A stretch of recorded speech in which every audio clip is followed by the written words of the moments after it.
मैं इस चीज को चेक करूं कि मेरे ऊपर जो मसाइल बनते हैं, जो जिन्नात के मसले बनते हैं, उसकी वजह और सबब क्या है। देखें जी, चेक कर रहे हैं, इसको हो जाता है बेहतर। सबसे पहले हम आते हैं जादू कैसे होता है। इस पर 4-5 चीजें हमने मेन पढ़नी है आज के टॉपिक में। जादू कैसे होता है, हमने अपनी रूहानी कुव्वत जो है वो कैसे मजबूत करनी है, कैसे बेहतर करनी है, और फिर इसके साथ साथ हमने जादूगरों का मुकाबला कैसे करना है। जो जादूगर बार बार हम पर हमला करता है उसका इलाज कैसे करना है।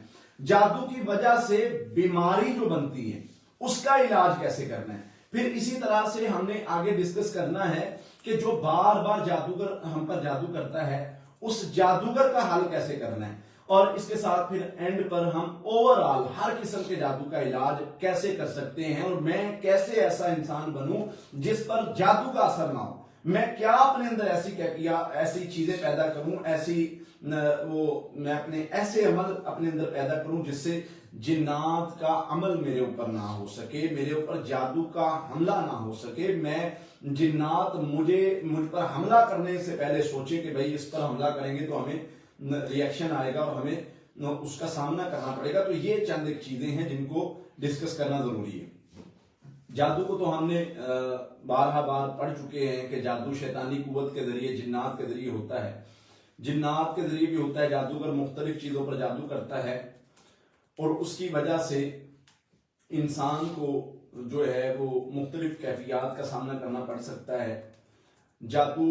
शैतान जब जादू करता है, जिन्नात जादू करते हैं, तो उससे क्या होता है कि इंसान की जो सेंस है, इंसान के सोचने समझने की सलाहियत है, वो खो जाती है। वो शैतान उसको एक्स्ट्रा फीलिंग की बीमारी लगा देता है, या फिर इस तरह महसूस करवाता है कि उसको कुछ समझ नहीं आता कि वो क्या कर रहा है। उसकी सोच समझ जो है वो चली जाती है और उसकी बिना पर फिर जो है वो मुख्तलिफ मसाइल का सबब बनता है।